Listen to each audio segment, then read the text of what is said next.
Welcome to V10 news. Patancheru నియోజకవర్గం ఆర్సీపురం పరిధిలోని బాంబే కాలనీలో మియాపూర్ ఏసీపీ నరసింహారావు నేతృత్వంలో పోలీసులు కార్డన్ సెర్చ్ నిర్వహించారు. కాలనీలోని తిరుగుతూ వివరాలు సేకరించారు. సెర్చ్ లో సరైన పత్రాలు లేని 16 ద్విచక్ర వాహనాలను పట్టుకున్నారు.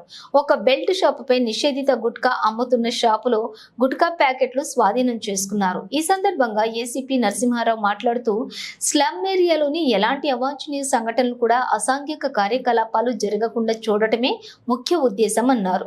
ఇది నిరంతరం కొనసాగుతుందని అన్నారు. ఈ కార్డన్ సెర్చ్ లోని 7 సిఐలు 80 మంది పోలీసులు సిబ్బంది పాల్గొన్నారు.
సార్ ఓకే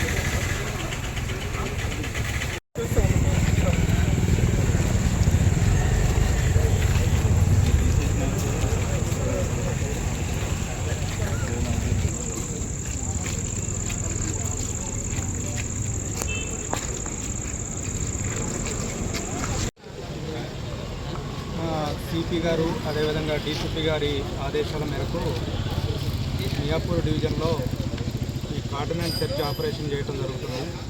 ఏదైతే కొద్దిగా స్లమ్ ఏరియాస్ ఉన్నాయో, ఈ మైగ్రెంట్ లేబర్ ఎక్కడైతే పనిచేస్తున్నారో ఆ ఏరియాలో ఏమైనా ఇల్లీగల్ యాక్టివిటీస్ జరుగుతున్నాయని చెప్పి ఈ నెంబర్ లేని వెహికల్స్ గురించి కానీ, అదేవిధంగా ఈ బ్యాన్డ్ ఏమైనా ఇల్లీగల్గా అమ్మే గుట్కా గురించి కానీ, సిగరెట్ల గురించి కానీ, అదేవిధంగా బెల్ట్ షాపుల గురించి ఈ యాక్టివిటీ చేయడం జరుగుతుంది. దీని సందర్భంగా దాదాపు ఒక 7 ఇన్స్పెక్టర్లు అదేవిధంగా 80 మంది సిబ్బంది ఈరోజు ఈ కార్డన్ సెర్చ్లో పాల్గొనడం జరిగింది. ఇదే విధంగా ఇప్పటికీ మియాపూర్లో అదేవిధంగా చందానగర్లో కూడా కండక్ట్ చేయడం జరిగింది. ఇది నిరంతరం జరిగింది. ఎవరైనా ఇట్లాంటి అక్రమాలకు పాల్పడేవారు కానీ, లేకపోతే ఏదైనా చెడు వ్యసనాలకు గురయ్యే వాళ్ళు కానీ, లేదు అంటే ఇట్లాంటి ఈ మద్యపానం కానీ, గుట్కా కానీ ఇట్లాంటి ఇన్ఫర్మేషన్ ఉంటే లోకల్ పోలీస్కి ఇన్ఫర్మేషన్ ఇవ్వాల్సిందిగా కోరుతున్నాం. లేని వెహికల్స్ ఒక 16 పట్టుకోవడం జరిగింది. అదేవిధంగా ఒకటి గుట్కా కూడా ఒకటి సీజ్ చేయడం జరిగింది, బ్యాండ్ గుట్కా. అదేవిధంగా వేరే దగ్గర ఒకటి బెల్ట్ షాప్ కూడా సీజ్ చేసాం. ఈరోజు ఇక్కడ చేస్తున్నాము, అది రెగ్యులర్గా చేస్తాం. ఆల్రెడీ ఇంతకుముందు మియాపూర్లో చేసినాం. నిన్న ఒక 2 డేస్ బ్యాక్ చందానగర్లో రామచంద్రాపురం పోలీస్ స్టేషన్ పరిధిలో ఈరోజు ఇక్కడ అదేవిధంగా దీని సరౌండింగ్స్ మొత్తం కూడా ఈరోజు చెక్ చేయడం జరిగింది.